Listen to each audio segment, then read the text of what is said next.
के is arbitrary. Arbitrary का मतलब होता है कि इट इज़ नॉट डिफाइंड, मतलब वो कुछ भी उसकी वैल्यू फिक्स अभी अपन ने नहीं करी है, सिर्फ प्रोपोर्शनलिटी के हिसाब से ये वाला के अपन ने लिख दिया है, ये सिर्फ प्रोपोर्शनलिटी के हिसाब से लिख दिया।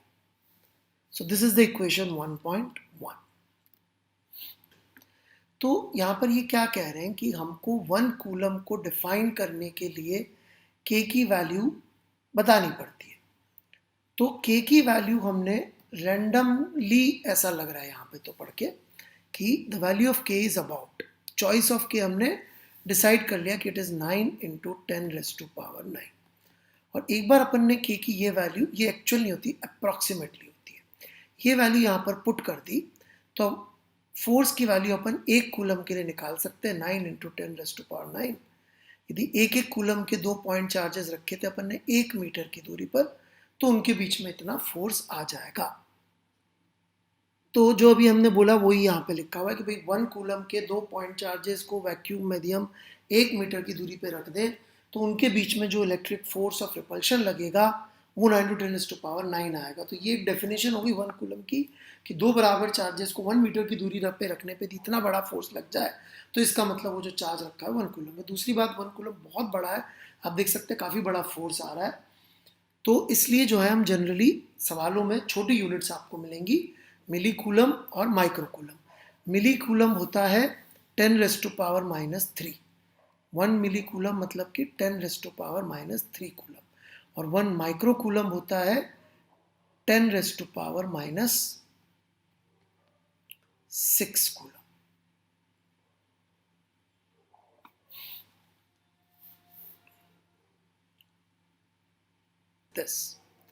बाद में हमारे लिए कन्वीनियंट रहेगा, इसलिए के की वैल्यू जो है वो 1/4πε0 रख दी जाती है और इस तरह से कूलम का लॉ रख दिया जाता है। यहाँ पे मैं चाहूँगा एक बार फिर से ध्यान दीजिएगा कि मॉडुलस लगा रखा है, क्योंकि मैग्नीट्यूड की बात है, मैग्नीट्यूड हम हमेशा पॉजिटिव रिपोर्ट करते हैं, इसलिए यहाँ पे मॉडुलस का साइन लगा रखा है चार्जेस के ऊपर। E0 is called permittivity of free space. E0 जो यहाँ पे एक नया कॉन्स्टेंट आया है, इसका टेक्निकल नाम है permittivity of free space. The value of E0 in SI unit is this,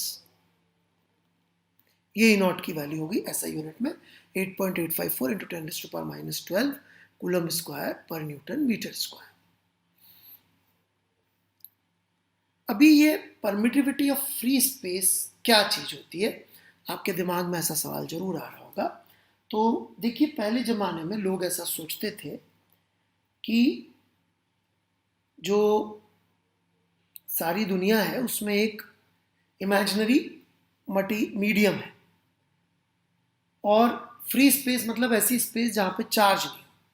तो उन्होंने बोला कि भाई जहाँ चार्ज नहीं हो ऐसी स्पेस के अंदर जो चार्ज का असर, एक चार्ज का असर दूसरे चार्ज तक जो पहुँचाएगा, फ्री स्पेस मतलब स्पेस फ्री है, बीच में वैक्यूम है बेसिकली, और वहाँ पे एक चार्ज से दूसरे चार्ज का असर जो पहुँचेगा, वो असर पहुँचने के लिए उसको जो मीडियम फ्री स्पेस के थ्रू चलना पड़ेगा, तो वो जो परमिट करेगा उसको इजीली चलने देना, ये उसका मेजरमेंट है। बाद में ये काफ़ी चेंज हो गया रिलेटिविटी के बाद में इसका कॉन्सेप्ट, वो अपन आगे जब गॉस लॉ आएगा तब इस बारे में और बात करेंगे।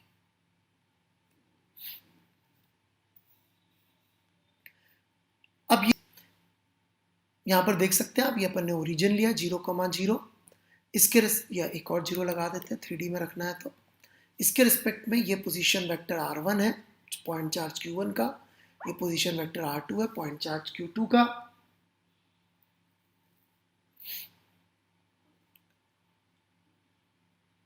We denote force on Q1 due to Q2 by F12। इसका मतलब है force on Q1 due to Q2, ये सिंबल का 1 पहले 2 बाद में, and force on Q2 due to Q1 by F21। 2 पे जो फोर्स 1 लगा रहा है उसको F21 लिख दिया, और ये वेक्टर है, बोल्ड में लिखा हुआ है, इसका मतलब ये वेक्टर है, थोड़ा समझिएगा, बोल्ड का मतलब वेक्टर होता है 1। कन्वीनियंस के लिए एक को 1 एक को 2 कह दिया, और जो वेक्टर जा रहा है 1 से 2 डायरेक्टेड है ये वेक्टर, इस वेक्टर का वैल्यू हो जाएगा R2 माइनस R1। ये आप देख सकते हैं बहुत इजीली, क्योंकि R1 वेक्टर प्लस यदि आप R2 वेक्टर करेंगे, ये R1 वेक्टर इसमें R2 वेक्टर करेंगे तो R2 वेक्टर आ जाएगा, ट्रायंगल लॉ से आप देख सकते हैं। तो R2 हो गया R2 माइनस R1 यहाँ पे लिखा। In the same way the vector leading from 2 to 1 is denoted by R12। यदि हम 2 से 1 बनाते तो R12 हो जाता, और R12 जो है ऑब्वियसली माइनस R21 हो जाता। वेक्टर क्या होता है? एक vector divided by its own magnitude, तो ये R21 का यूनिट वेक्टर हो गया। R12 का यूनिट वेक्टर R12 का vector divided by its magnitude, ठीक है। और R21 और R12 का यूनिट वेक्टर जो एक दूसरे से अपोजिट होगा, यहाँ पे इज इक्वल टू का साइन आना चाहिए था, इसको पूरी तरह से ऐसे लिखना चाहिए, थोड़ा सा यहाँ पे प्रिंटिंग मिस्टेक है एनसीईआरटी में। So R21 cap is equal to minus of R12 cap, ऐसे लिखा होना चाहिए, क्योंकि इनकी डायरेक्शन अपन ने पहले ही प्रूफ किया हुआ है कि उल्टी एस। अब देखिए R21 कैप तो सिर्फ डायरेक्शन बताता है, तो फोर्स का मैग्नीट्यूड तो ये अपन ने पहले ही लिख के रखा हुआ है। और डायरेक्शन की बात करें तो यदि दोनों पॉजिटिव है या Q1 Q2 का साइन ग्रेटर देन 0 है, तो जो फोर्स आएगा 2 1 पे ऑन 2 ड्यू टू 1 वो अवे आ जाएगा, रिपेल करते हैं। तो आप देख सकते हैं कि डायरेक्शन जो है यह आ गई। अच्छा, Q1 Q2 नेगेटिव होंगे, Q1 Q2 का साइन अपोजिट होंगे, तो लेस देन 0 आ जाएगा, तो ये इस तरफ आ जाएगा। इसलिए यहाँ पे एक बड़ी इंपॉर्टेंट बात है